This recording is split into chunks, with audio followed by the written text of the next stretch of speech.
안녕하세요. 탐정 언니입니다. 의뢰인과 합이 잘 맞아 상간녀 소송은 물론 상간녀 가정까지 박살난 사건이 있었는데요. 제가 속한 사건 중에 가장 통쾌했던 사건이었던 것 같아요. 이야기 시작해볼까요? 남편은 든든한 직장인, 의뢰인은 아이들을 케어하는 가정주부였어요. 의뢰를 한 이유는 남편이 부부관계를 피하고 짜증은 물론 폭언도 심해지고 점차 아이들을 챙기지 않았다 해요. 이건 당연한 얘기죠. 거기다 일주일에 2번 동호회 모임을 나가다 보니 동호회 가는 날만 유독 귀가 시간이 늦어져 수상함을 감지했다고 합니다. 무슨 동호회라고 딱 말씀드리고 싶을 정도로 정말 딱 바람나기 좋은 동호회인 것 같았어요.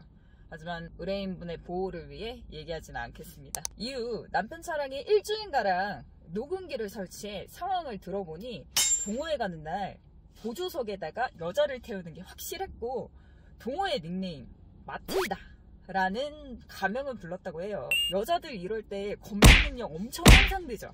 의뢰인은 남편이 잠들었을 때 핸드폰을 오픈하지는 못하고 핸드폰을 딱 이렇게 켜보면 알림이 이렇게 보여지잖아요. 알림 켜져 있는 화면을 보고 가입된 동호회를 찾으셨대요. 거기다 친구들의 도움을 받아 마틸다라는 가명을 쓰는 여자 이름과 사진을 알아내었다고 합니다. 아주 신속속결이죠.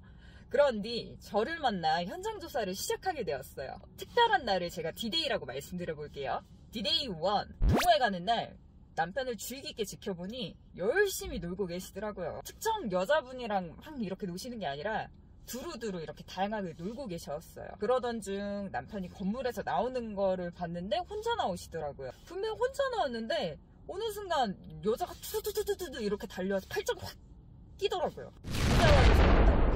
아, 전현이 확실하다. 그 둘은 남편 차를 타고 어떤 식당으로 들어갔어요. 다른 일행 2명이 더 있었고 4명이서 술 한잔 하시더라고요.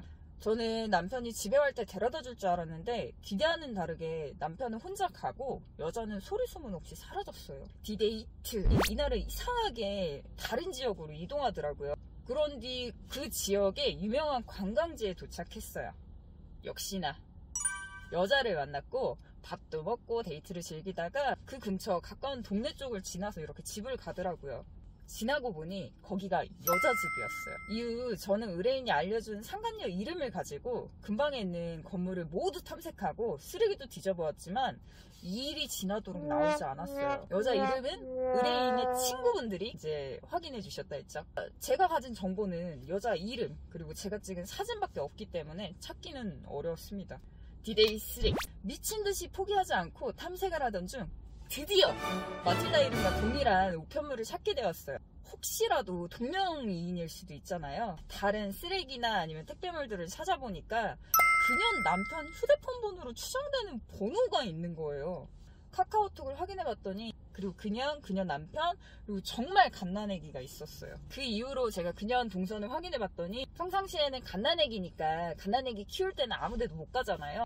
아기 키울 때는 집에만 있다가 동호회 갈 때 남편한테 아기 맡기고 나가서 그제를 떤 거더라고요. 그 이후 의뢰인과 저는 모텔컷만 기다렸고 다음 주 동호회 가는 날 저녁 모임이 끝난 뒤에 역시 모텔에 가더라고요. 이왕 시작한 거 의뢰인은 화끈하게 끝나고 싶다 하시더라고요. 성격 진짜 좋으셨었어요.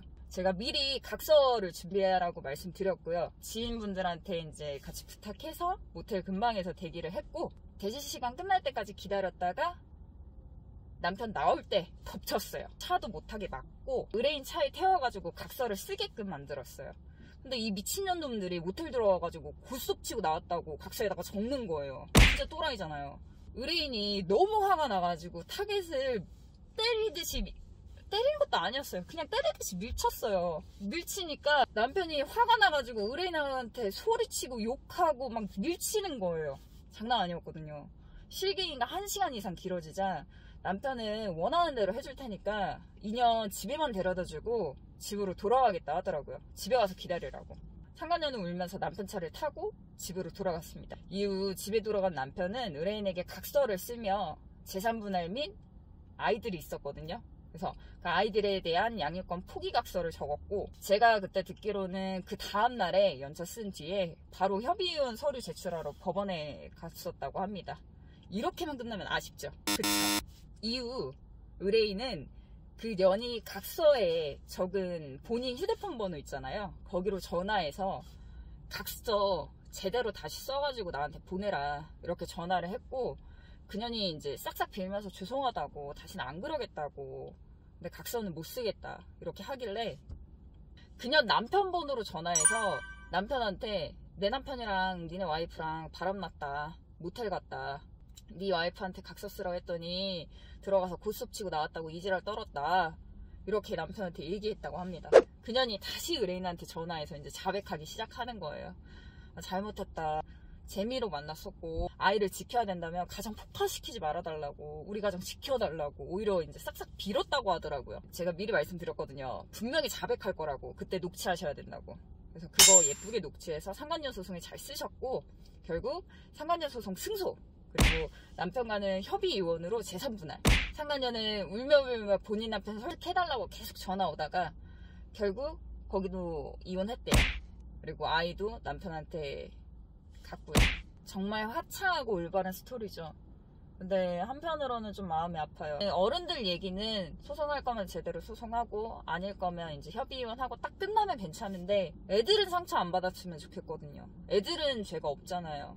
근데 의뢰인 아이들도 너무 많은 상처를 받았고, 그리고 갓난 아이도 나중에 성장을 하게 되면 그 사실을 알면 얼마나 상처를 많이 받겠어요.